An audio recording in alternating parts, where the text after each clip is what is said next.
$4,000 అయిపోద్ది. $1,000 మాత్రమే నువ్వు రెంట్ కట్టగలుగుతావు. కాబట్టి నువ్వు $1,000 రేంజ్లో ఇల్లు ఇక్కడ ఉన్నాయి. నువ్వు ఓకే అంటే నిన్ను అక్కడికి పంపిస్తారు. అక్కడ ఏదో నువ్వు 10 చోట్ల చూజ్ చేసుకోవడానికి ఏం లేదు, 2-3 ఏరియాలను చూజ్ చేసుకోవాలి. లాంగ్ అయినా పర్లేదండి అంటే ఓకే. ఇట్లాంటివి నీకు చూసుకుని నువ్వు ఓకే చేస్తే నీ చేతికి తాళం ఇస్తారు. నువ్వు బయటకు వచ్చేటప్పుడు తాళం ఇచ్చి వచ్చేది.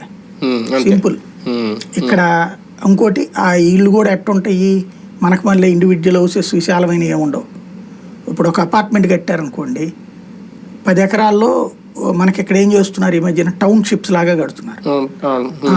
ఈ టౌన్షిప్ లో 100 అంతస్తులు 120 కట్టి 1 ఎకరంలో బిల్డింగ్ కడతారు.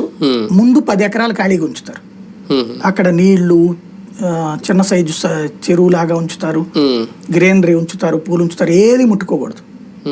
నువ్వు చాలా నీట్ గా ఉండాలా, నీట్ గా చేయాలా. ఏ మాత్రం చిన్న తేడా వచ్చినా రిస్ట్రిక్షన్. కుక్కను పెంచుకోవాలంటే పర్మిషన్ కావాలా, ఏది పెంచుకోవాలని పర్మిషనే. చిన్న తేడా వచ్చిందంటే పెద్ద పెద్ద ఇష్యూస్ అయిపోతాయి. కాబట్టి వ్యక్తిగత జీవనంలో క్రమశిక్షణ ఉంటుంది, బట్ ఇక్కడికి మళ్ళీ స్వేచ్ఛ ఉండదు.